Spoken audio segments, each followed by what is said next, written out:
Shalom saudara-saudara, apa kabar hari ini? Saya percaya kita semua dalam keadaan yang baik ya. Nah, hari ini kita akan merenungkan sebuah tema, yakni cahaya wajah Musa, saudara-saudara. Cahaya wajah Musa ya. Saya yakin kita semua pernah melihat sebuah lukisan tentang orang-orang kudus, baik orang-orang kudus di perjanjian lama maupun juga orang-orang kudus di perjanjian baru begitu ya. Nah, ketika kita melihat mereka dalam sebuah lukisan, maka tidak jarang para pelukis itu menggambarkan mereka sebagai orang-orang yang bercahaya wajahnya, saudara-saudara. Bahkan tidak kelihatan wajahnya, saking terangnya cahayanya.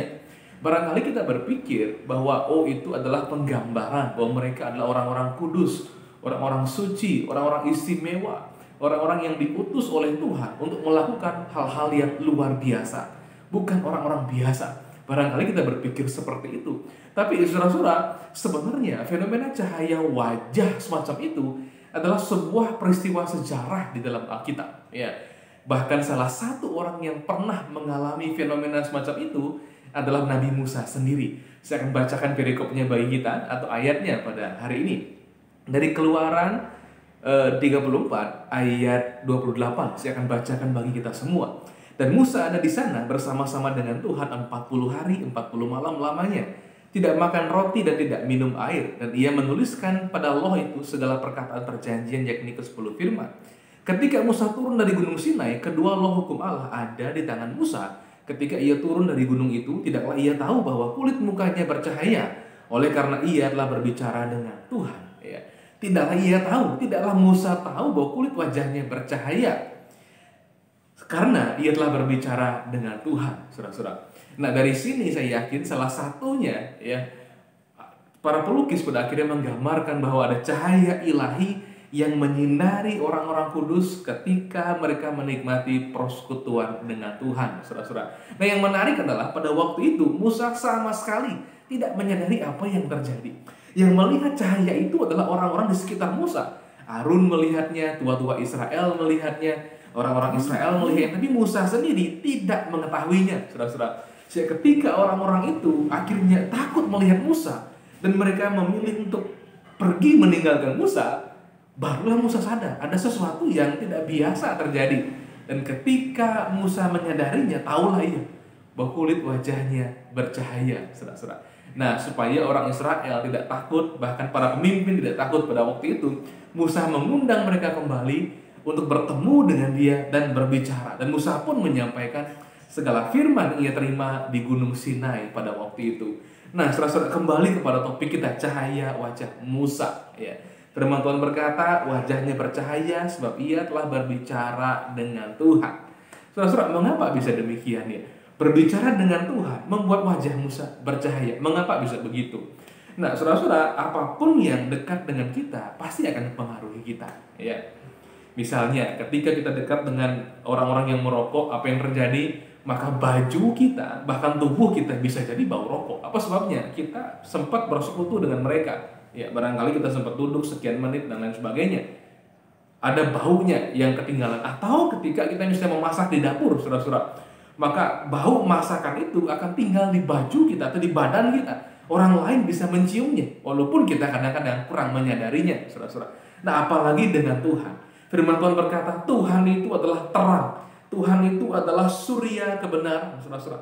Tuhan itu digambarkan sebagai pribadi, sumbernya terang, bahkan terang ilahi itu sendiri. Maka tidak heran sebenarnya ketika Musa bersekutu dengan Tuhan, berbicara dengan Tuhan, artinya menikmati hubungan pribadi dengan Tuhan, maka wajahnya bercahaya, saudara-saudara. Dan hasilnya adalah pada waktu itu orang-orang ketakutan dengan dia, sehingga mereka memilih lebih baik jauh-jauh dari Musa daripada melihat wajahnya yang bercahaya dan menakutkan mereka.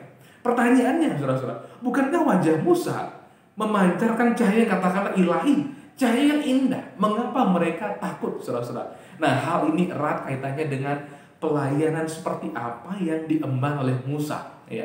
Nah, ketika kita membaca Alkitab, saudara-saudara, kita perlu tahu bahwa jenis pelayanan apakah yang dibawa oleh hamba Tuhan itu masing-masing.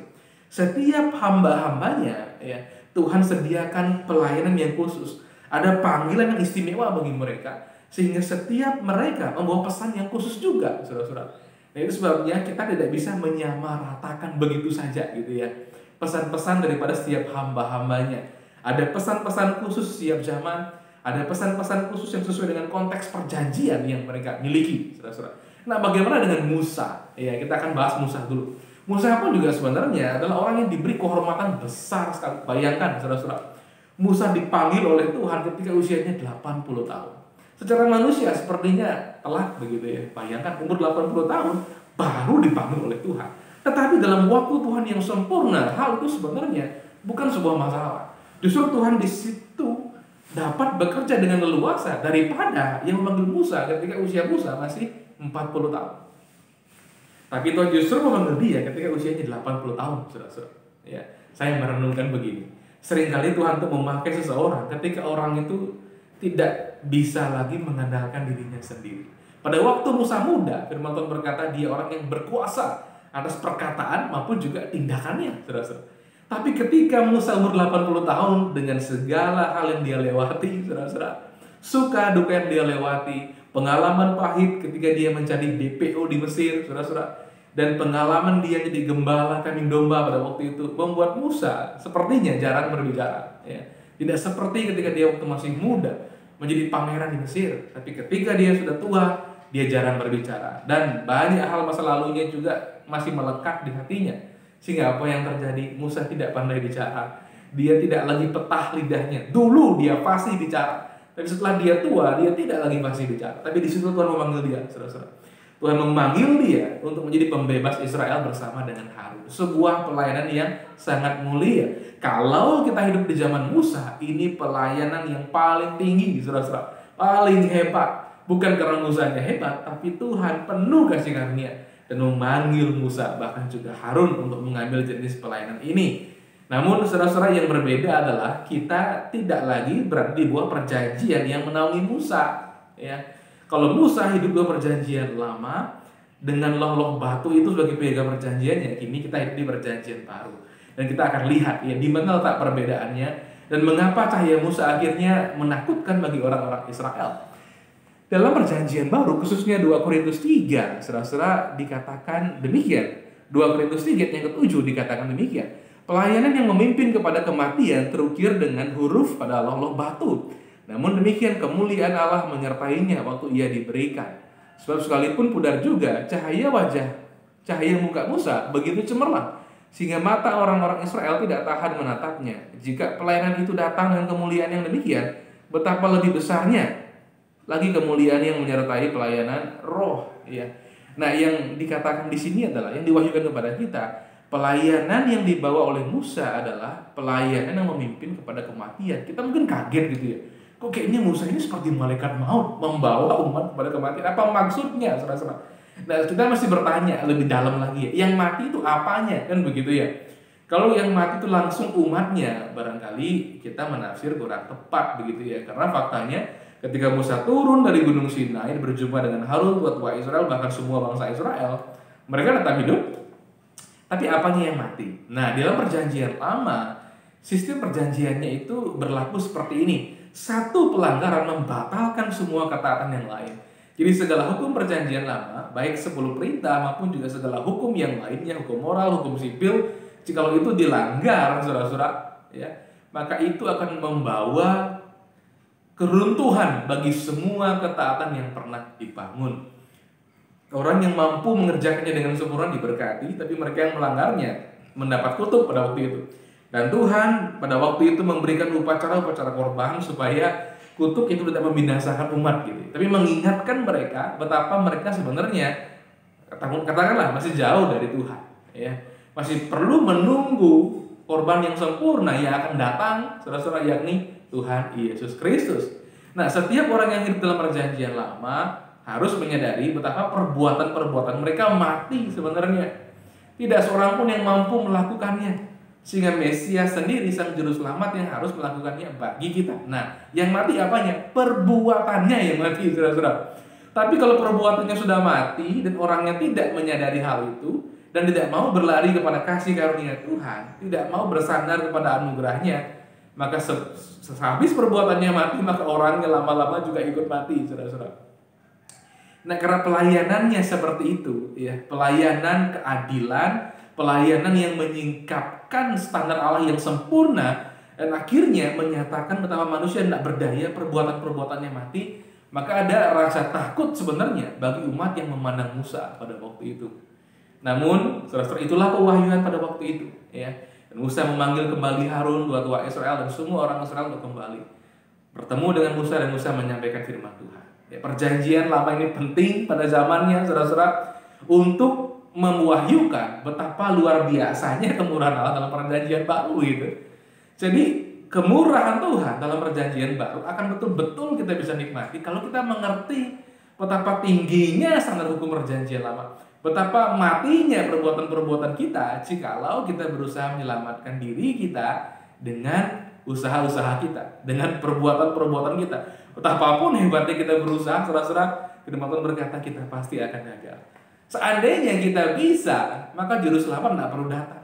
Tapi karena kita tidak bisa, maka juru selamat harus datang. Nah, kiranya ketika kita sungguh-sungguh mempelajari Alkitab, kita sadar betul bahwa kemurahan Tuhan, anugerahnya itu mahal, saudara. Kita tidak mampu bayar. Kita tidak punya daya buat membelinya.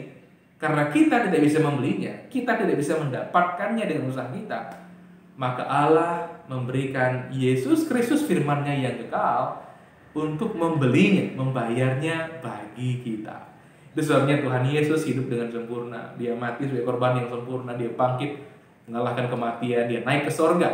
Dia duduk di sebelah kanan Allah. Dia bertahta jadi pemegang kuasa di sorga dan di bumi, saudara-saudara. Menjadi representatif kita di hadapan Allah Bapa. Sehingga dengan demikian kita dapat hidup dalam sepenuhnya kasih karunia Allah. Ya. Betapa hebatnya kasih karunia Allah sebenarnya. Nah, saudara-saudara, hari ini bagaimana ya? Cahaya seperti apa yang harus kita pancarkan, kan begitu ya? Kalau kita ingin jadi seperti Musa, firman Tuhan berkata di sebuah gunung, ya, gunung transfigurasi dalam bahasa teologinya. Pada waktu itu Tuhan Yesus membawa ketiga muridnya, orang-orang terdekatnya, saudara-saudara, yakni Rasul Petrus, Yohanes, dan juga Yakobus ke gunung transfigurasi itu. Nah, di gunung transfigurasi itu, ya, Rasul Petrus dan juga Rasul Yohanes dan juga Rasul Yakobus melihat kemuliaan Kristus, bahkan juga kemuliaan Musa dan kemuliaan Elia, dan dia senang sekali. Ya. Cahaya wajah Musa yang dia hanya dengar dalam Alkitab, atau dia baca di Alkitab, diceritakan oleh rabi-rabi Yahudi pada waktu itu. Dia lihat langsung sekarang. Pengalamannya luar biasa. Siapa yang tidak mau gitu ya? Kita kalau punya mesin waktu dan dapat kemurahan pun barangkali ingin juga melihat wajah Musa, melihat wajah Elia yang bercahaya, bahkan melihat wajah Kristus yang bertransfigurasi pada waktu itu. Tapi apa kata firman Tuhan? Ketika Petrus ingin menyatukan semua perjanjian begitu saja gitu ya, mencampurkan semua konteks waktu yang sebenarnya punya tujuannya masing-masing, Tuhan langsung menurunkan awan putih. Dan dari awan itu Allah Bapa berfirman, inilah anak yang kukasihi. Ya, maksudnya Tuhan Yesus Kristus, putranya sendiri, putra yang tunggal. Firman Allah, inilah anak yang kukasihi, dengarkanlah dia. Ini waktunya mendengarkan Yesus, saudara-saudara. Apa bedanya mendengarkan Musa dan mendengarkan Yesus? Musa itu hamba Allah, harus didengarkan pada zamannya terutama. Dan Kristus harus didengarkan pada zaman ini, saudara-saudara. Karena pada zaman akhir ini, gitu ya, kata firman Tuhan dalam surat Ibrani, pada zaman akhir ini Allah berbicara melalui putranya, melalui Yesus Kristus. Pelayanannya adalah bukan pelayanan yang memimpin kepada kematian, tapi pelayanan yang memimpin kepada pembenaran. Saudara-saudara, artinya umat tidak lagi dibenarkan karena perbuatan mereka, tapi dibenarkan karena iman. Walaupun sebenarnya tidak pernah ada orang yang sungguh-sungguh dibenarkan karena perbuatannya, ya. Pasti karena iman. Nah, ayatnya di mana? 2 Korintus 3 ayatnya yang ke-9 dikatakan demikian. Sebab jika pelayanan yang memimpin kepada penghukuman itu mulia, pelayanan Musa mulia, kita akui, harus terima dengan sukacita, ya. Dan memang begitu pada zamannya. Betapa lebih mulianya lagi pelayanan yang memimpin kepada pembenaran. Pelayanan yang memimpin kepada pembenaran. Itulah pelayanan kita sekarang di dalam Kristus Yesus, saudara-saudara. Nah, cahaya wajah Musa hilang. Ya, akhirnya setelah waktu berjalan cahaya wajah hilang. Cahaya wajah kita sebenarnya tidak hilang. Tapi memang cahaya wajah kita itu kekal di dalam roh. Apa sebabnya, saudara-saudara? Sebab kita ini orang-orang yang dilahirkan kembali, disempurnakan. Sudah sempurna apanya? Rohnya yang sempurna. Tetapi kalau untuk tubuhnya, untuk pikirannya, saudara-saudara, untuk karakternya dan lain sebagainya, itu harus terus disempurnakan. Ya, memang ada juga fenomena wajah bercahaya di perjanjian baru. Siapakah itu? Selain Tuhan Yesus Kristus sendiri, Stefanus, saudara-saudara. Kita semua tahu ceritanya, bukan? Ketika Stefanus bersaksi, dia menjadi martir pertama pada waktu itu. Ketika dia bersaksi tentang kemuliaan Kristus dan nubuatan tentang Kristus di zaman perjanjian lama, akhirnya digenapi dalam kedatangan Sang Juru Selamat itu, wajah Stefanus itu bersinar seperti wajah malaikatnya. Bahkan ketika dia sedang menjalani kemartirannya, setelah dia bersaksi, dia dilempari dengan batu pada waktu itu, cahaya wajahnya bersinar, saudara-saudara. Sampai Stefanus menutup usianya dengan berkata, "Ya Tuhan, ya, janganlah tanggungan dosa ini kepada mereka," kan gitu ya. "Ya Tuhan, terimalah rohku." Dan Tuhan Yesus yang sesungguhnya duduk di tahta berdiri menyambut Stefanus yang menghadap datang ke Firdaus, saudara-saudara. Karena dia sudah menyelesaikan segala pertandingan, karena dia sudah menyelesaikan tugasnya sebagai saksi Tuhan pada waktu itu bagi orang-orang Yahudi, umat Tuhan yang pertama kali menerima firman dan juga nubuatan-nubuatan dan juga janji-janji, saudara-saudara. Cahaya wajahnya bercahaya, tetapi sesungguhnya dalam realitas rohani, semua orang percaya, termasuk kita semua ini, memiliki wajah yang bercahaya di dalam roh. Ya. Realitas rohani kita itu wajah kita bercahaya. Namun demikian kita harus terus bersekutu dengan Tuhan, dan memang demikian kenyataannya. Artinya menghayati persekutuan kita dengan Tuhan setiap hari kapanpun dan juga dimanapun. Betul, sebagai manusia secara, katakanlah, secara fisik ya, secara pekerjaan kita memang tidak sempurna. Kristuslah kesempurnaan kita dan Dia menyempurnakan kita. Nah, teruslah menikmati persekutuan dengan Tuhan. Tuhan akan menuntun kita bagaimanapun caranya. Dalam situasi apapun, Tuhan selalu menemukan cara untuk menuntun kita. Dan semakin kita menikmati persekutuan dengan Dia, disitulah ada kekuatan yang baru, saudara-saudara. Kekuatan yang berbeda. Bahkan wajah kita menjadi penuh sukacita, wajah kita berseri-seri, sebab Tuhan yang hidup dalam diri kita memancarkan dirinya melalui kita. Bahkan saya yakin sebenarnya bukan hanya melalui wajah kita, tapi seluruh keberadaan kita. Nah, sebagaimana Musa yang datang membawa firman dan juga membawa loh kesaksian, dalam bahasa Inggris dikatakan tablets of testimony, loh kesaksian. Kita pun juga sebenarnya Tuhan bawa kemanapun kita pergi membawa firman dan kesaksian, saudara-saudara. Kalau kita merasa hari ini, Tuhan kok saya tidak tahu ya kepada siapa saya harus memberitakan firman, atau kepada siapa saya harus bersaksi tentang Kristus, saudara berdoa, Tuhan Bapa di surga, pertemukanlah saya. Tolonglah saya berjumpa dengan orang-orang yang menanti-nantikan firman-Mu, dan orang-orang yang menantikan kesaksian tentang Kristus Sang Juru Selamat, saudara-saudara. Ketika kita berdoa dengan tulus seperti itu, saya yakin cepat atau lambat Tuhan akan menyingkapkan waktunya. Tuhan akan menyatakan waktunya dan tempatnya kita bertemu dengan orang-orang yang memang merindukan mendengar firman Tuhan, merindukan mendengarkan Injil kesaksian tentang Sang Juru Selamat, saudara-saudara. Kerinduan mereka bertemu dengan firman Tuhan dan juga Injil, akhirnya mereka mendengar kabar baik itu. Dan kiranya mereka menerimanya, sehingga akhirnya mereka pun juga berbahagian dalam kasih karunia Allah, menerima hidup yang kekal, menerima pembenaran, jadi orang yang dibenarkan karena iman, bukan karena perbuatan-perbuatannya, karena ya tak seorang pun manusia yang perbuatannya sempurna. Tapi Kristus menyempurnakan kita, menjadikan kita sempurna di dalam Dia dan di hadapan dalam pandangan Allah Bapa kita. Saudara-saudara, jadi hari ini cahaya wajah Musa begitu cemerlang. Namun demikian cahaya wajah Musa pudar juga, ya. Tuhan hari ini memberikan kita cahaya wajah yang tidak bisa pudar dan pelayanan yang lebih mulia lagi. Memang semuanya bertahap. Kalau kita hidup di zaman Musa, kita pun hidup di bawah perjanjian itu dan melihat Musa sebagai pemimpin tertinggi, mendengarkan dia. Tapi ketika datang Sang Musa sorgawi, ya, artinya pribadi yang digambarkan oleh Musa, Sang Kristus, Yesus Juru Selamat, maka dengarkanlah Yesus Kristus. Hiduplah dalam perjanjian baru, dalam cahaya yang penuh dengan kasih karunia. Ya, hari ini sebenarnya firman ini digenapi bagi kita. Tuhan menghadapkan wajahnya kepadamu dan memberi engkau kasih karunia. Ya, itu sesuatu yang terjadi setiap hari bagi kita.